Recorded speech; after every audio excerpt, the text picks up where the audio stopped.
Boa noite, pessoal. Começando mais uma live de quartas, nosso espaço virtual do Centro Espírita Nair Montes de Castro, nosso celeiro de luz.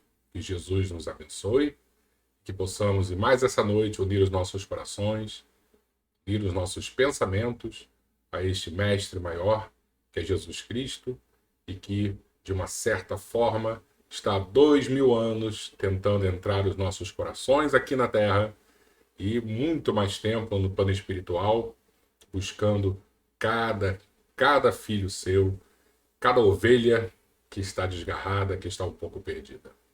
Espero que todos estejam muito bem. E hoje vamos dar prosseguimento à leitura do livro Nosso Lar, psicografado por Chico Xavier, editado pelo espírito André Luiz.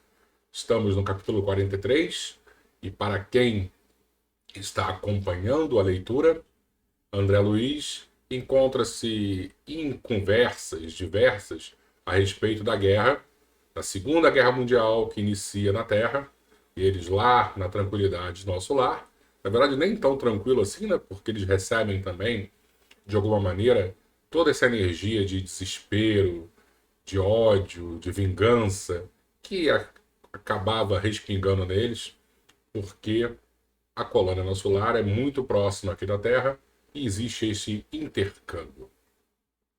Vamos dar aquela olhadinha para ver quem já está por aqui. Albertinho, meu amigo, como é que você está? Espero que você esteja muito bem. Não desista de mim, Albertinho. Mande sempre essas mensagens que me ajudam bastante. Marisa, tudo bom, Marisa? Espero que você esteja muito, muito bem. Oi, Neia, muito boa noite. Neia sempre com a gente aqui também, né, Neia? Renata Nascimento, tudo bom, Renata? Eu tenho uma memória que não é muito boa, então me desculpa se você já outras vezes apareceu dando boa noite. Não sei se é a primeira vez. Se for, seja muito bem-vinda, tá? Mas eu acho que não, eu acho que você já, em outras ocasiões, já se manifestou também. Oi, Socorro, tudo bom? Espero que você esteja muito bem. E manda aquele beijo especial para seu Carlos. Gosto muito do casal, tá? Espero que seu Carlos também esteja muito bem. Vovó Maria Terezinha, tudo bom? Muito bem-vinda. Manda aquele beijo especial também pro Tiago. Olá, Denise. Muito boa noite. Amanhã, se Deus quiser, estarei com Lorraine.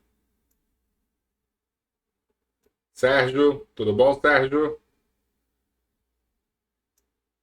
Espero que você esteja melhor, porque eu acho que ontem, com a vitória do Botafogo, você não ficou muito bem, né?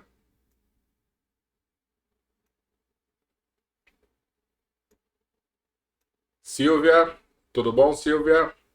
Beijo na sua família.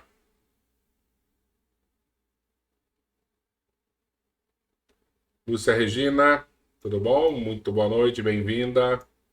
E as pessoas vão chegando devagarzinho e vão acompanhando a nossa leitura.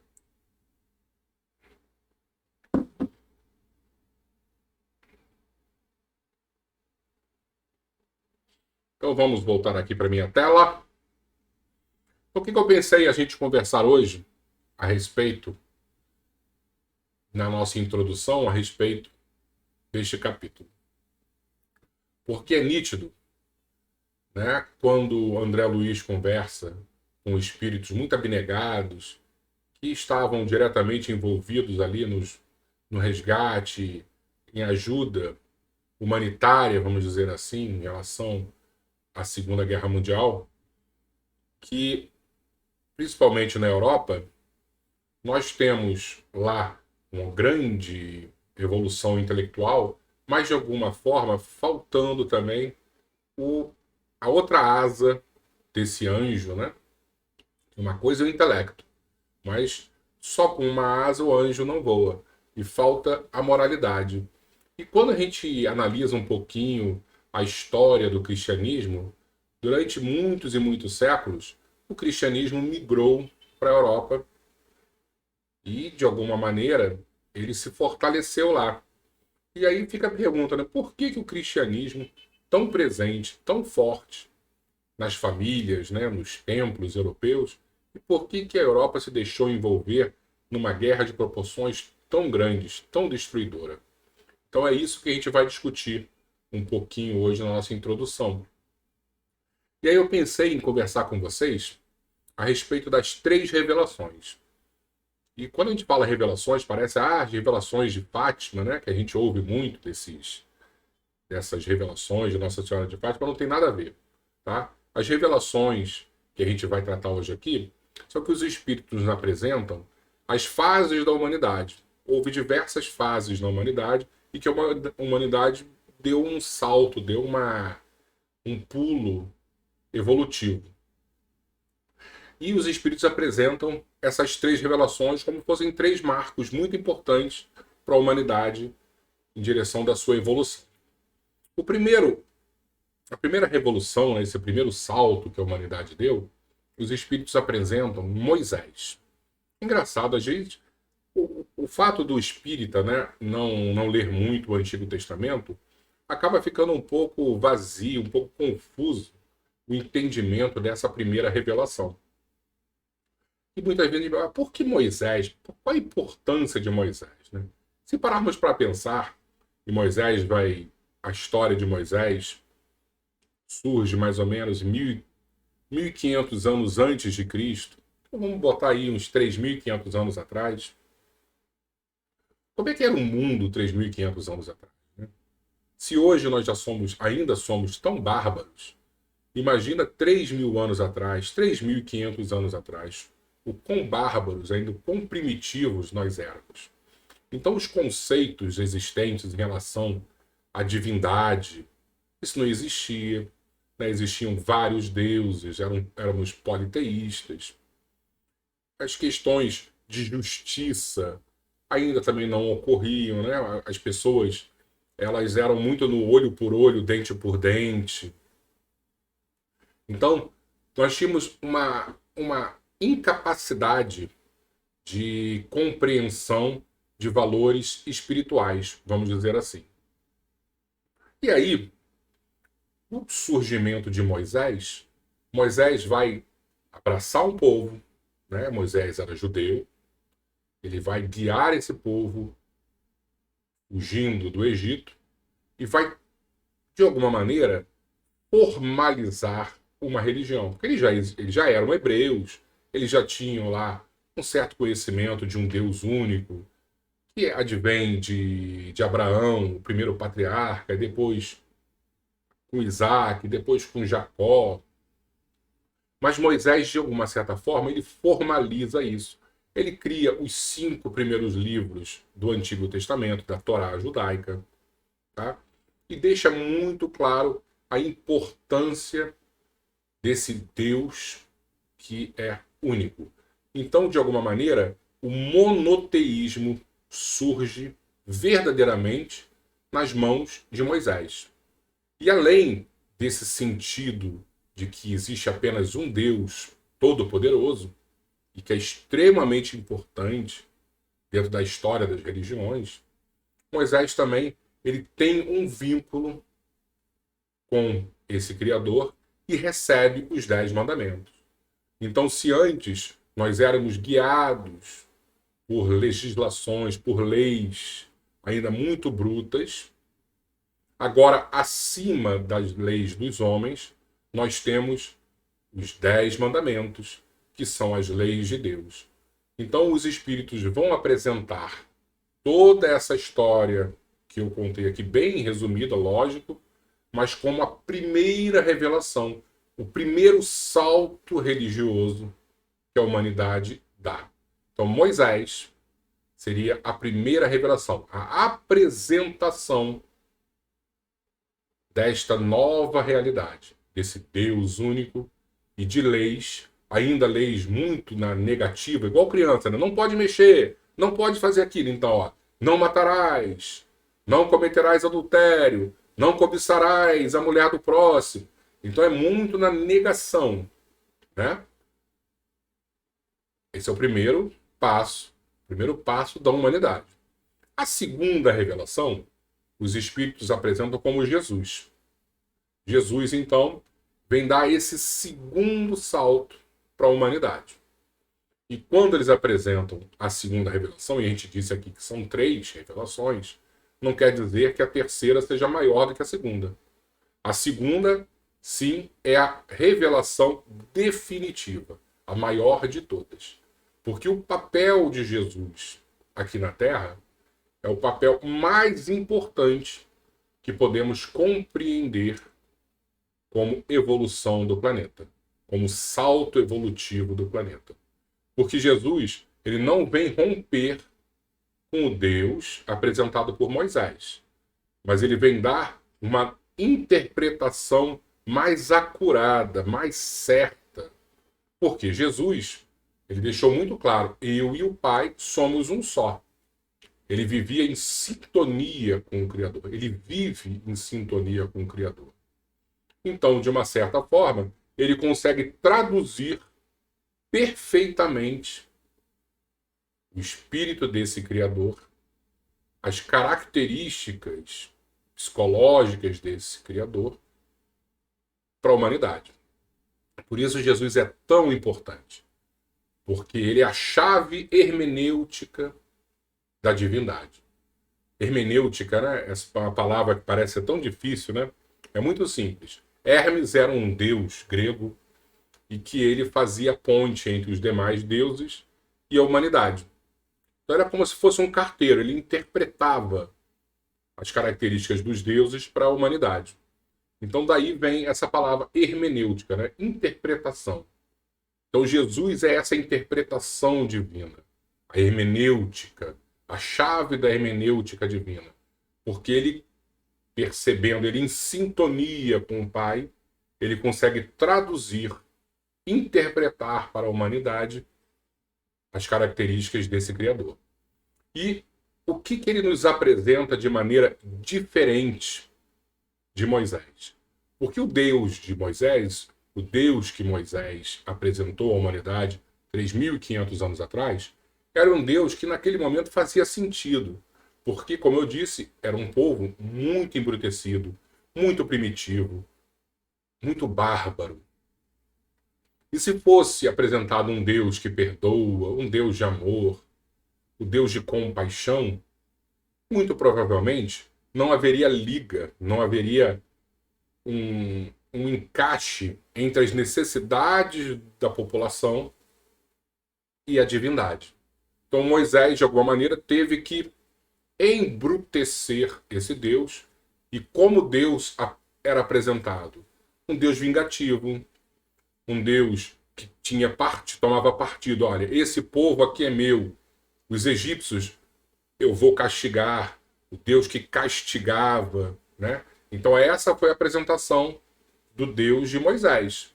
Quando Jesus chega, ele diz, olha, Deus, na verdade, é um Deus de amor.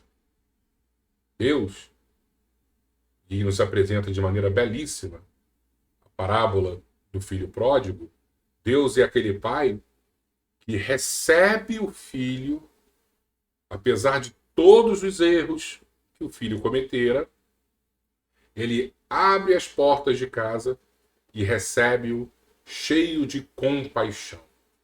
Repara que ele não diz perdão, porque esse pai ele não fica chateado conosco. Nós é que perdoamos, porque a gente, de alguma maneira, fica chateado, e aí precisamos reverter esse sentimento e perdoar. Deus, como não se chateia, não se magoa conosco, o que ele faz?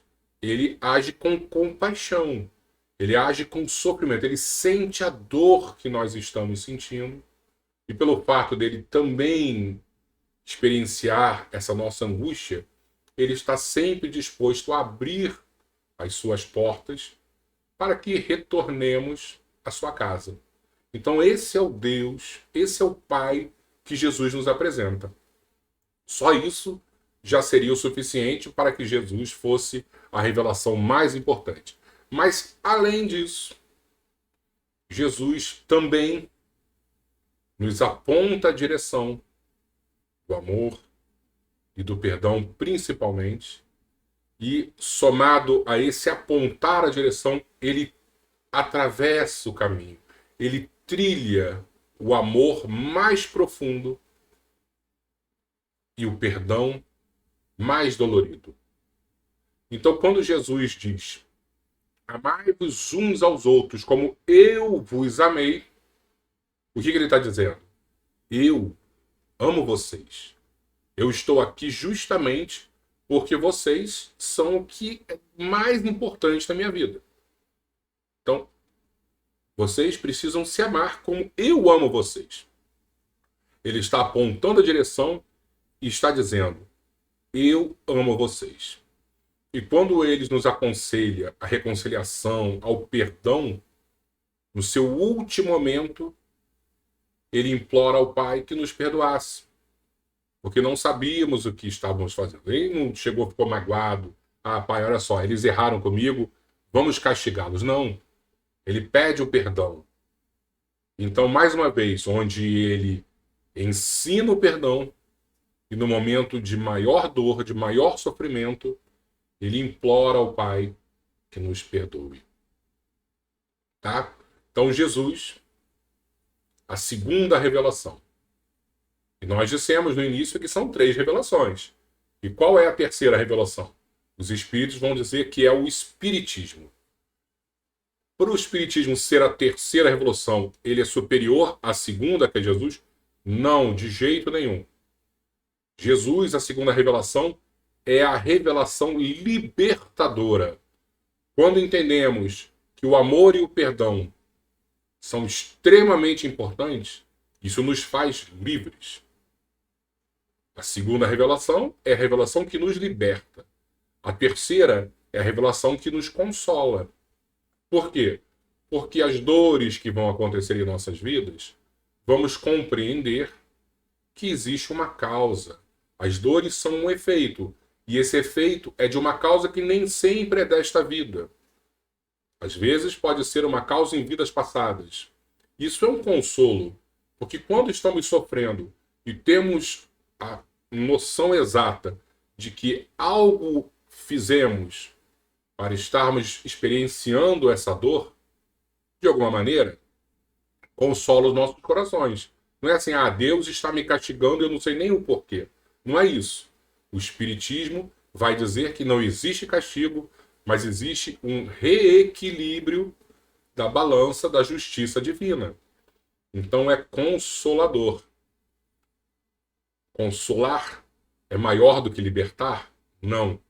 Porque muitas vezes nós compreendemos que todo efeito vem de uma causa, mas ao mesmo tempo não somos capazes de perdoar, de compreender, de aceitar de maneira resignada os desígnios divinos. Ele pode consolar, mas só quando realmente abraçamos as ideias de Jesus, que são libertadoras, é que seremos felizes. Por isso que Jesus sempre será mais importante do que a primeira ou a terceira revelação. Porque Jesus nos apresenta, sim, a libertação dos nossos espíritos e que essa libertação vai nos levar até a felicidade. Perfeito? Então, eu acho que com essa introdução, falando sobre as 3 revelações e a importância de Jesus em nossas vidas, podemos começar a leitura. E só mais um detalhezinho que é legal a gente saber. Quando Kardec ele codifica o Espiritismo na França, por algum motivo, o Espiritismo não consegue liga no país europeu e vem migrar para o Brasil. E se a gente, de alguma maneira, começar a questionar o porquê disso, de forma bem madura, a gente vai entender que o Espiritismo sem Jesus nada é. Vira apenas uma ciência ou uma filosofia vazia. O papel religioso do Espiritismo atrelado ao cristianismo, é que dá esse fôlego, é que dá a dimensão que queremos que o espiritismo tenha. E por isso ele vem para o Brasil. Porque sim, no Brasil temos uma população que é extremamente mística, extremamente religiosa e extremamente cristã. E imediatamente houve um objetivo claro de surgir na França com ideias iluministas, grandes filósofos, grandes cientistas, mas o terceiro aspecto, que é o aspecto moral, que é o mais importante, lá não existiu. Então, migrou-se para o Brasil. E continuando, que eu já falei com vocês isso algumas outras vezes. No momento em que percebermos que querem tirar ou diminuir a dimensão do cristianismo dentro do espiritismo, tenham a certeza que a religião espírita vai acabar. Porque sem Jesus não há sentido. E aí outro dia eu estava assistindo uma entrevista que o Divaldo deu, e ele cita justamente isso, né? Que os espíritos trevosos querem porque querem acabar, tirar Jesus da história, seja da humanidade, seja do espiritismo. Porque, de uma certa maneira, o espiritismo ele resgata essa figura de Jesus, o cristianismo primitivo. Então, vamos destruir o espiritismo? É simples. É tirar Jesus do centro, da base da religião. Fazendo isso, não tem volta e o espiritismo acaba. Então tenhamos muito cuidado e com muita preocupação de sempre, sempre buscar Jesus Cristo em tudo que fizermos em nossas vidas e principalmente na hora que estivermos divulgando a doutrina espírita, trabalhando no movimento espírita, porque ele, e esse ele com E muito maiúsculo, é extremamente importante. Perfeito? Então vamos começar a nossa leitura.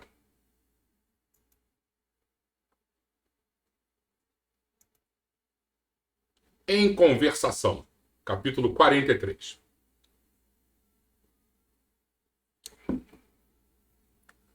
O Ministério da Regeneração continuou cheio de expressões festivas, não obstante se haver retirado o governador ao seu círculo mais íntimo. Então, lembrando que André Luiz, no capítulo passado, estava numa reunião com o governador e as discussões eram a respeito do medo, né?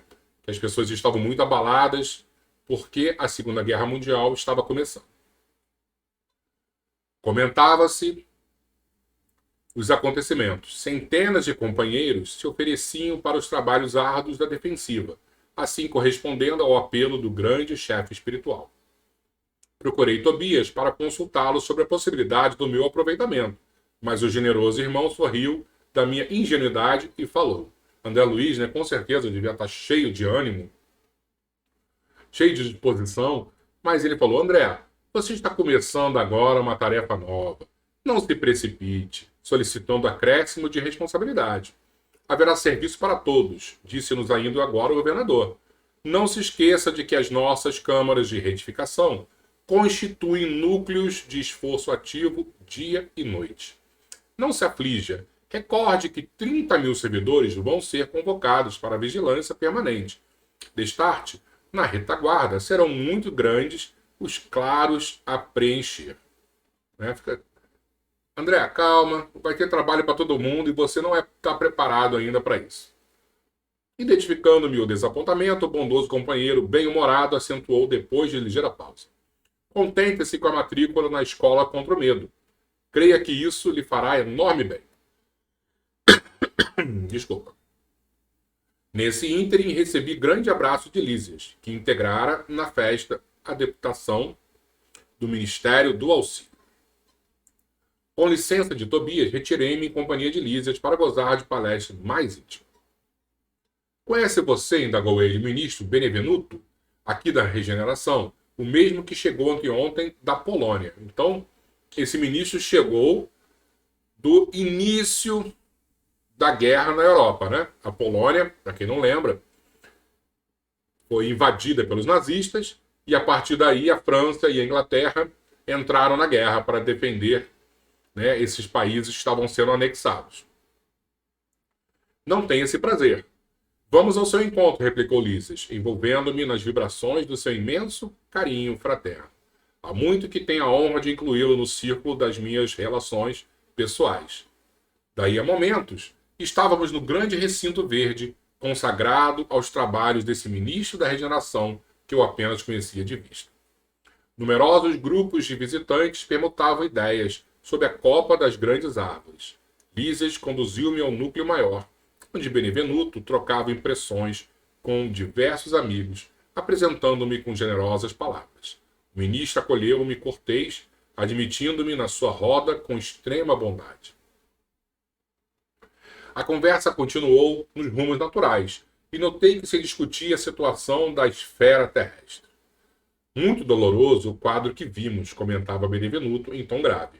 Habituados ao serviço da paz na América, então eles deviam estar numa situação ainda muito tranquila, né, porque a América estava numa certa paz. Nenhum de nós imaginava o que fosse o trabalho de socorro espiritual nos campos da Polônia. Então eles devem ter visto realmente coisas terríveis acontecendo. Tudo obscuro, tudo difícil. Não se podem ali esperar claridades de fé nos agressores, tampouco na maioria das vítimas, que se entregam totalmente a pavorosas impressões. Né? Interessante que ele vai falar que os agressores estão numa situação terrível, mas aqueles que estão sendo agredidos também, infelizmente, chegam muito desequilibrados. E é para se imaginar o porquê, né? Os encarnados não nos ajudam, apenas consomem nossas forças. Desde o começo do meu ministério, nunca vi tamanhos sofrimentos coletivos. Então, o horror que foi essa guerra, hein? E a comissão demorou-se muito por lá? Perguntou um dos companheiros com interesse. Todo o tempo disponível, ajuntou o ministro. O chefe da expedição, nosso colega do auxílio, julgou conveniente permanecermos exclusivamente atidos à tarefa, para enriquecermos observações e melhor aproveitar a experiência. Com efeito, as condições não poderiam ser melhores. Acredito que nossa posição está muito distante da extraordinária capacidade de resistência dos abnegados servidores espirituais que ali se encontram de serviço. Todas as tarefas de assistência imediata funcionam perfeitamente, a despeito do ar asfixiante, saturado de vibrações destruidoras. A gente não tem noção, né? O que é uma atmosfera psíquica no meio de uma guerra. O campo de batalha invisível aos nossos irmãos terrestres é verdadeiro inferno de indescritíveis proporções. Nunca, como na guerra, evidencia o espírito humano a condição de alma decaída, apresentando características essencialmente diabólicas. Vi homens inteligentes, ó, a gente falando, né? Hoje a gente não falou que a cultura, a inteligência é uma asa, mas nós temos que ter a bondade, a outra asa.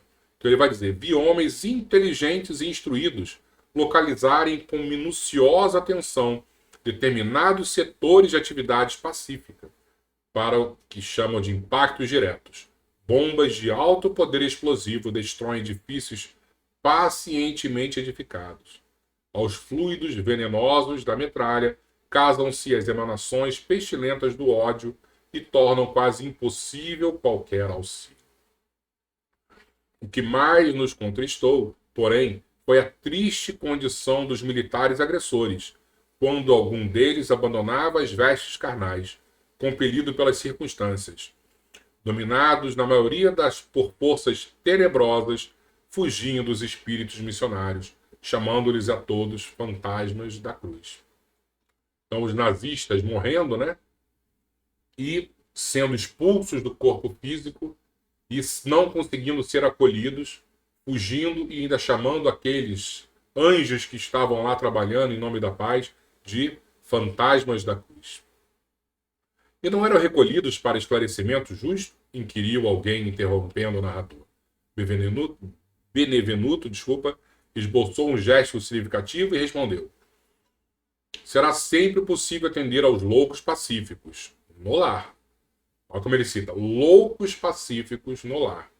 Mas que remédio se reservará aos loucos furiosos, senão o hospício? E o que seria o hospício, né, no plano espiritual? As regiões de maior nível de trevas, com certeza. Não havia outro recurso para tais criaturas, senão deixá-las nos precipícios das trevas, onde serão naturalmente compelidas a reajustar-se, dando ensejo a pensamentos dignos. É razoável, portanto, que as missões de auxílio recolham apenas os predispostos a receber o socorro elevado. Os espetáculos entrevistos foram, portanto, demasiadamente dolorosos por muitas razões. Que tristeza, né? A gente vendo isso depois de tantos anos, a gente consegue ainda perceber essa dor, esse desespero. Valendo-me de ligeiro intervalo, outro companheiro opinou: é quase incrível que a Europa, com tantos patrimônios culturais, se tenha balançado a semelhante calamidade. Falta de preparação religiosa, meus amigos, definiu o ministro com expressiva inflexão de voz. Falta de Jesus. A gente pode ter religião, a gente pode ter cultura, a gente pode ter intelecto, mas se não tivermos Jesus na religião, se não tivermos Jesus na cultura, vamos ter essas quedas criminosas, porque só os ensinamentos do mestre realmente, e os ensinamentos do mestre, a gente falou, deixou muito claro, porque eles são a expressão do Criador, vão nos libertar. Só o perdão e o amor vão nos libertar. Não basta ao homem a inteligência apurada, era necessário iluminar raciocínios para a vida eterna.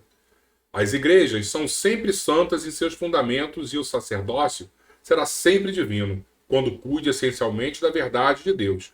Mas o sacerdócio político jamais atenderá à sede espiritual da civilização. Sem o sopro divino, as personalidades religiosas poderão inspirar respeito e admiração, não, porém, a fé e a confiança. Precisa do sopro divino. Sem Jesus, que é o sopro divino, as palavras dos religiosos são vazias. Precisamos sempre ter em mente que só Jesus é libertador. Mas o Espiritismo, perguntou abruptamente um dos circunstantes. Não surgiram as primeiras explorações doutrinárias na América e na Europa há mais de 50 anos? Não continua esse movimento novo a serviço das verdades eternas? Benevenuto sorriu, esboçou um gesto extremamente significativo e acrescentou: o Espiritismo é a nossa grande esperança, e por todos os títulos é o consolador da humanidade encarnada. Mas a nossa marcha é ainda muito lenta. Trata-se de uma dádiva sublime, para a qual a maioria dos homens ainda não possui olhos de ver. Esmagadora porcentagem dos aprendizes novos aproxima-se dessa fonte divina a copiar antigos vícios religiosos. Querem receber proveitos, mas não se dispõem a dar coisa alguma de si mesmos. Invocam a verdade, mas não caminham ao encontro dela. Enquanto muitos estudiosos reduzem os médiuns a cobaias humanas, numerosos crentes procedem à maneira de certos enfermos, que, embora curados, creem mais na doença que na saúde, e nunca utilizam os próprios pés. Enfim, procuram-se por lá os espíritos materializados, ciência, né? Eu quero ver espírito materializado para o fenomenismo passageiro. Ao passo que nós outros vivemos à procura de homens espiritualizados para o trabalho sério. Então aqui na Terra nós queremos espíritos materializados e eles lá querem homens espiritualizados. É diferente, né? O trocadilho arrancou expressões de bom humor geral, acrescentando o ministro gravemente: nossos serviços são astronômicos. Não esqueçamos, porém, que todo homem é semente da divindade. Ataquemos a execução de nossos deveres com esperança e otimismo. E estejamos sempre convictos de que, se bem fizermos a nossa parte, podemos permanecer em paz, porque o Senhor fará o resto. E esse Senhor com S bem maiúsculo, porque ele está falando de Jesus. Façamos o mínimo e que Jesus fará o resto. Eu lembro bastante do primeiro milagre dito na Bíblia, quando Jesus transforma a água em vinho. Para a água ser transformada em vinho, precisou que os noivos colocassem a água dentro dos vasos.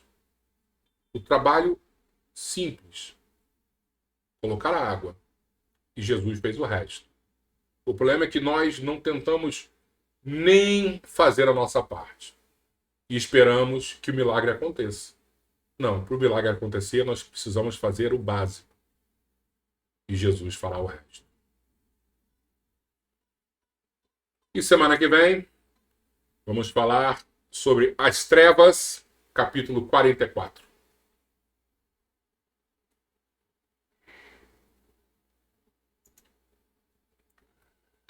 Jesus, o médico das almas, exatamente isso.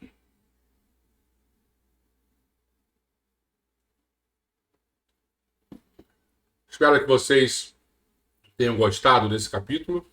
O capítulo é razoavelmente curto, né? Mas de muita profundidade nos seus ensinamentos. Não adianta caminharmos, estudarmos, vencermos na vida. E quando eu digo vida, aquela vida bem material.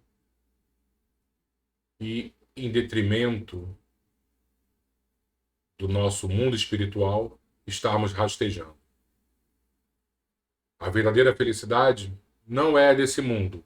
Por mais que tenhamos que batalhar muito para estarmos alegres, termos felicidades relativas, mas a felicidade absoluta está no plano espiritual. E é por isso que precisamos ter paciência, ter cuidado com as questões metafísicas, porque estará lá no outro lado da vida o nosso tesouro e não aqui. E Jesus, sempre ele será aquele que nos guiará na direção correta, na direção deste tesouro que nos aguarda. É isso, água e prece. Minha aguinha já está aqui. Vou botar mais um pouquinho,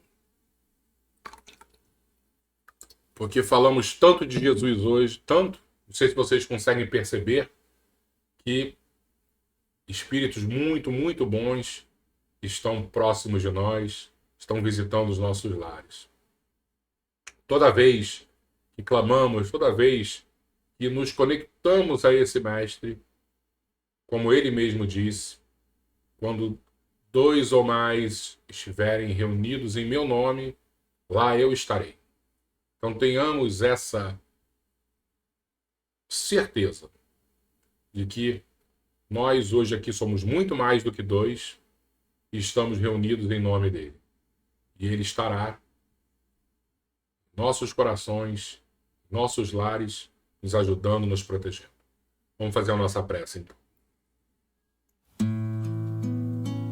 Vamos fechar os nossos olhos para ajudar na conexão com esse Mestre que nos ama tanto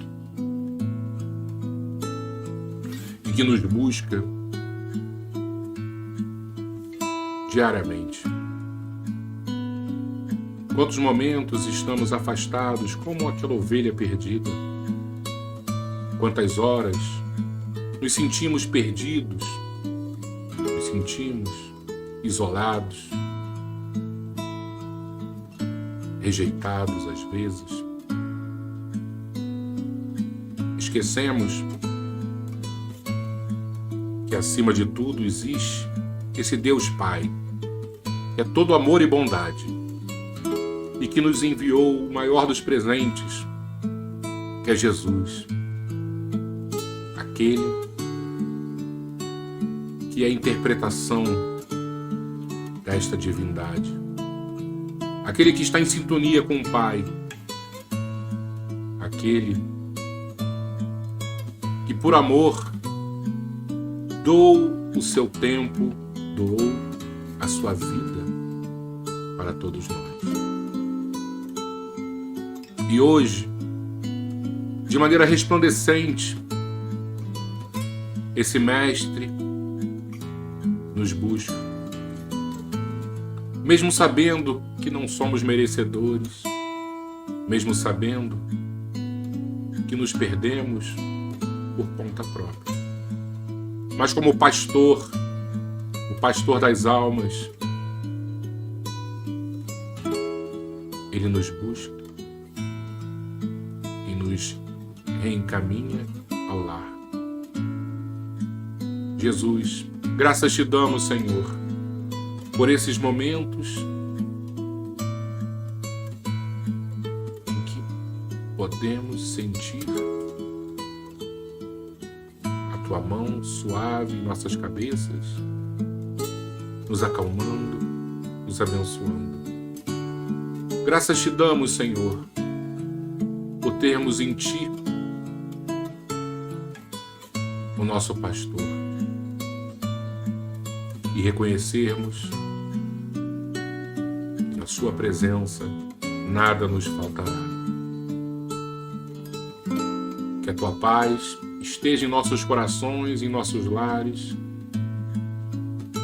que todos aqueles que nos rodeiam, nossos familiares, nossos vizinhos, até os mais distantes, possam receber de ti as tuas bênçãos. Principalmente, Senhor, aqueles que ainda não te conhecem, e principalmente aqueles que te negam, são os que mais precisam. Fica conosco hoje e sempre. Assim seja, Jesus. Graças a Deus.